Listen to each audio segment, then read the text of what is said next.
Be careful what you wish for because it can become a reality. Yeah. The Untouchable, True School Sports Empire, and y'all know the rest, man. Now we got Pops. Welcome. Back by popular demand.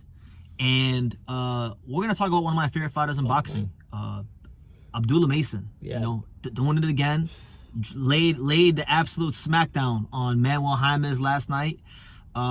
Scored a series of knockdowns. Showed the same sharpness that had people hyped on Abdullah Mason. Wound up dropping him, and then ultimately wound up putting him out. I think it was a right hook that ultimately stopped him.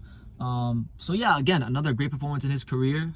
He's now ranked top 15 in the WBO and the WBC, I believe. I think one thing I like about him, what I like about him is quality is this guy right here. He's gonna wreak havoc, and there's no friends when you're inside the ring with him. No friends. There's no buddy bullshit. He gonna go in there, he gonna fuck you up and give you that motherfucking real deal from Cleveland. That's what I like about him.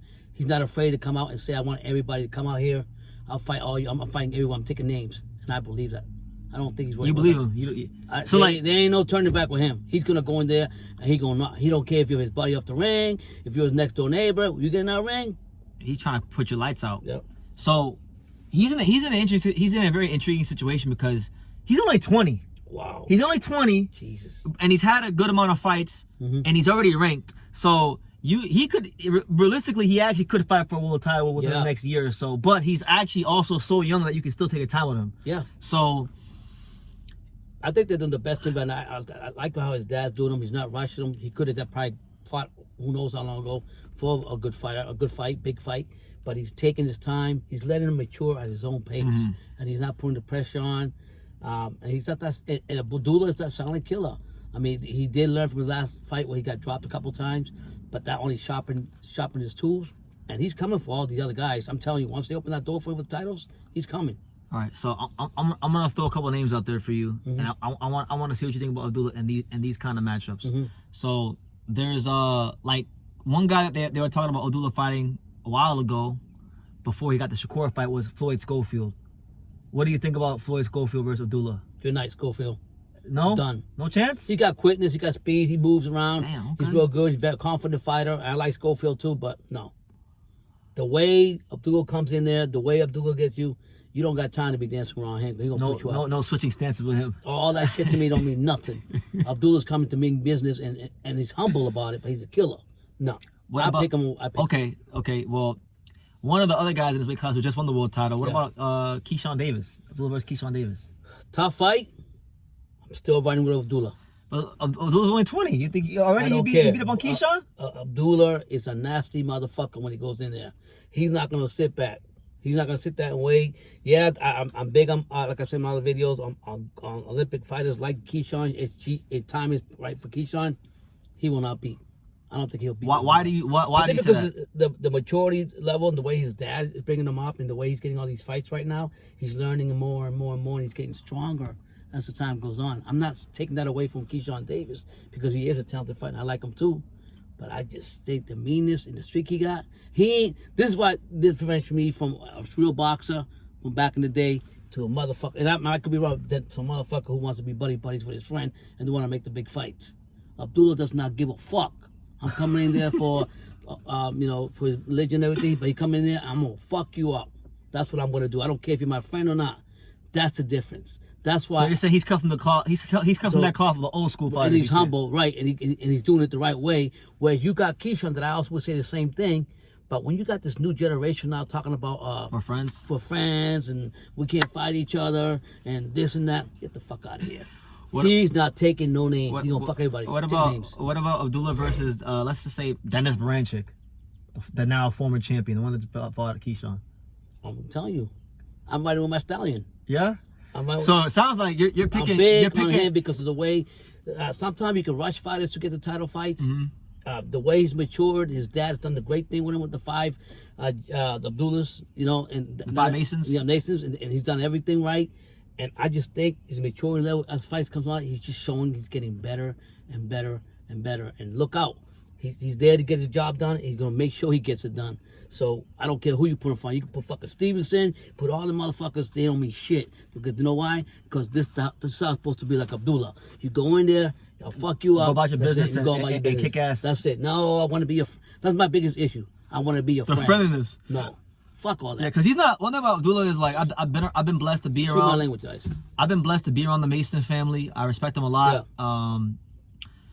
I feel like, you know, he doesn't go around talking crazy about nobody. He just goes about his business. I mean, he's been very adamant in my interviews when I've talked to him in the past, saying that, you know what, like, look, there's guys I want to fight, but, you know, boxing will dictate who I fight. Yep. And what he means when he says that is he means that he means that he can sit here and call out anybody he wants to, but ultimately when he gets to that level, what happens in that boxing ring, but with other fighters, that's gonna dictate who he fights. Right. So he can scream from the mountaintop, Shakur, Keyshawn, Floyd, Schofield, Right, whoever it is. whatever they do. But it's about who is there when he gets to the top. So I thought, look, no matter who it is, I mean, they better get to him now, because they not getting him later. they give this listen. You give this kid 18 months to develop and take fights. Yeah. You be cooked. You be done. You're done. This guy's maturing at a certain level. I've always said that about him. And in the last couple of fights, I've seen him like a meaner streak in him when he wants to close out the show and shuts the lights off. He says, "This is my show. I'll shut it off when I want to shut it off. And if you can't stop me, you have to deal with me." What I really like about Abdullah is that, like, you know, when we look at a lot of the young fighters like Devin, like Shakur, you know, if you go in a higher weight class, Richardson, Hitchens, a lot of these guys have great boxing skills.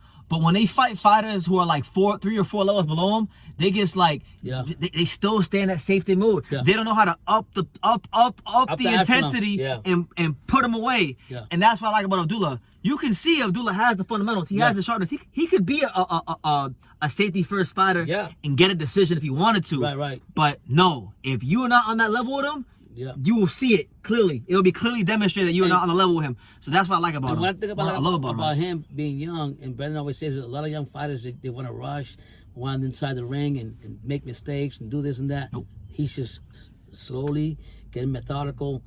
He'll study you, and he takes his time and sets up his punches. And when he does, it's good night, Irene.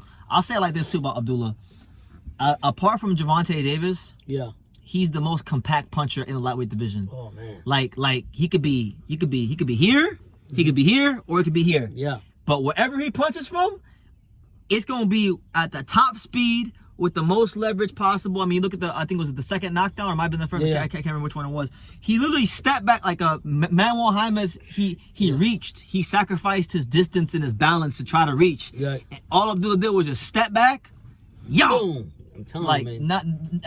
And he can knock you out with the uppercut, left uppercut. He can knock you out with the right hook. He can knock you out with all kinds of punches. Outside of Gervonta Davis in the lightweight division, he is the most versatile knockout puncher in the division. And he's very fundamentally sound. And what makes him extra dangerous is that his dad does a great job of keeping him focused and keeping his head on the ground. I think that's the hardest thing in not just boxing, but in life. When you're really talented and you're good at anything, the hardest thing to do is just remain humble and remain coachable. And I see that trait in him, that he's still humble. He's still coachable. The same, like I've known Abdullah Mason for 4 years. The same Abdullah I met in 2021 is still the same Abdullah Mason I know in 2025. He's just bigger, stronger, and meaner as a fighter. But mental makeup wise, he's still a very grounded person, and I think that's what makes him extra dangerous. Yeah, he's not gonna beat himself. No, and he's very humble. I mean, like boxing the way through his father or his dad, then life has shown him how to be humble, how to be successful, and he's demonstrated that inside the ring. That's what makes him special. So look, man, I want to see Abdullah Mason. I mean, I don't think he's getting a title fight next, but I do think he should get like a former champion or something like that. Yeah. Like I would like to see Abdullah fight probably like Dennis Baranchik. Dennis Baranchik was just champion. He just lost to Keyshawn. I know Top Rank loves to recycle opponents. Yeah. I'll tell you what Top Rank better not do, because I'm tired of them doing this. They better not stick Jose Pedraza in there with Abdullah Mason. I'm gonna get out in front of it right now, because I know how Top Rank likes to operate. Yeah. They love using Jose Pedraza. Yeah. Do not do that. He's taking enough beatings. Put him out of retirement. He don't need that one. Okay. Okay. So whatever you do not put Jose Pedraza in there or Abdullah Mason. But I would say Baranchik.